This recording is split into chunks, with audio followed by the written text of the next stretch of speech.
آج تک کسی کو نہیں ملا۔ ماں جب بولتی ہے تو اس کے لہجے میں جبریل بولتا ہے، ماں جب مسکراتی ہے تو لگتا ہے جنت کی ساری کلیاں کھل اٹھی۔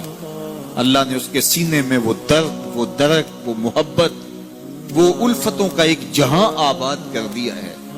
ماں تو پھر ماں ہی ہوتی ہے، اس کے سینے میں رکھا ہوا پیار تو ایک عجیب کائنات ہے، تڑپتی ہوئی ممتا ایک الگ ہی جہان ہے۔ کبھی آپ نے دیکھا ہو کہ بچہ گھر سے نکلتا ہے، دنیا کی بڑی بڑی دانشگاہوں میں اس کا انتظار ہو رہا ہوتا ہے، لوگوں کو عقل و بینش سکھانے جا رہا ہوتا ہے، اس کی ایک ایک بات کو لوگ موتیوں کی طرح جھولیوں میں ڈالتے ہیں، اور دنیا کی دانشگاہوں میں، یونیورسٹیوں میں اور درسگاہوں میں لوگ اس کے موتیوں جیسے جملے سننے کے لیے بےتاب ہوتے ہیں کہ یہ عقل و بینش کا مرکہ ہے، یہ فہم و ادراک کا پہاڑ ہے، اس کی باتیں زندگی گزارنے کا گر سکھاتی ہیں، تو لوگ سیکھنے کے لیے جمع ہوتے ہیں۔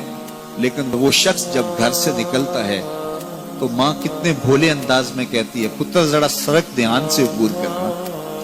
جو دنیا کو عقل و بینش کا سبق سکھانے جا رہا ہے اس کو یہ بھی نہیں پتا کہ سڑک کیسے عبور کرنی، لیکن ماں کے پیار کا روپ ہے، یہ ماں کی محبت کا تیور ہے، یہ اس کی الفت کے رنگ ہیں۔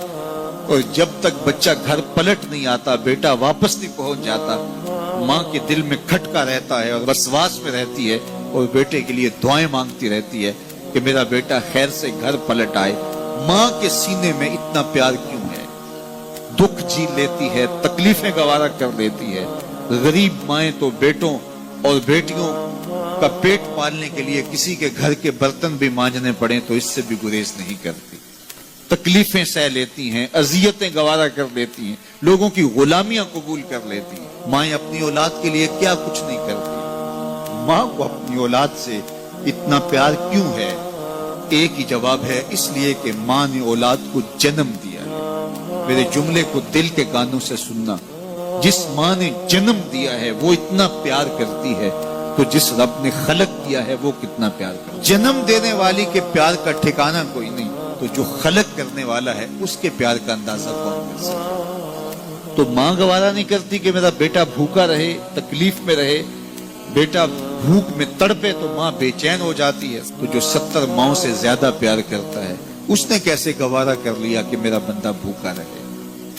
سحری کا کھانا کھایا ہے، کڑکتی دوپہر ہے، برستی گرمی ہے، زباں پہ پپڑی جم گئی، حلق خشک ہو گیا، کھانے کے لیے پینے کے لیے سب کچھ میسر ہے، لیکن کہا نہیں ایک گھونٹ بھی نہیں لینا، وضو کرتے بھی احتیاط کرنا ہے، حلق سے نیچے کوئی قطرہ اتر نہ جائے، کچھ کھانا بھی نہیں۔ 70 ماؤں سے زیادہ پیار کرنے والے رب نے یہ کیسے گوارا کر؟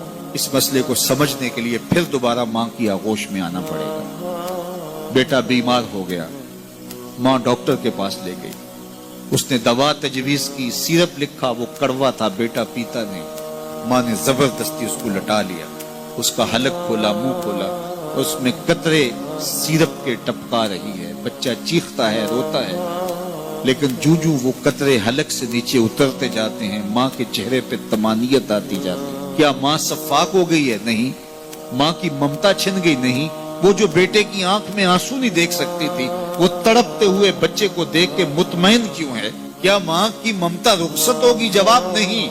تو پھر کیوں ماں اتنی خوش ہے؟ کہا بیٹا نہیں جانتا، ماں جانتی ہے، چند لمحوں کی تکلیف ہے، کچھ لہجوں کی کڑواہٹ اور تلخی ہے، لیکن یہ سیرپ جب معدے میں اترے گا تو نتیجہ شفا کی صورت میں برآمد ہوگا۔ ماں کی نگاہ اس کڑوے سیرپ پہ نہیں، ماں کی نگاہ نتیجے پہ ہے۔ کہا 70 ماؤں سے زیادہ پیار کرنے والا رب تمہیں بہت پیار کرتا ہے، لیکن بھوک اور پیاس اس لیے گوارا کروائی جا رہی ہے لعلکم تتقون، اس کا نتیجہ تقوی کی صورت میں برآمد۔ تمہیں اتقاء کی دولت ملے گی، تم تقوی کا نور پالو گے۔ اس لیے یہ مہینہ ایک موقع ہے، ایک فرصت ہے، ہم اس فرصت کو غنیمت جانیں اور اپنے نفس کو قابو میں کریں۔ روزہ ہمیں بہت کچھ سکھاتا ہے، اس سے وہ سب کچھ سیکھیں اور اپنے من کو سنوارنے کی کوشش کریں، تو جب ہم تقوی کی دولت پالیں گے تو روزے کا مقصود حاصل ہو جائے گا۔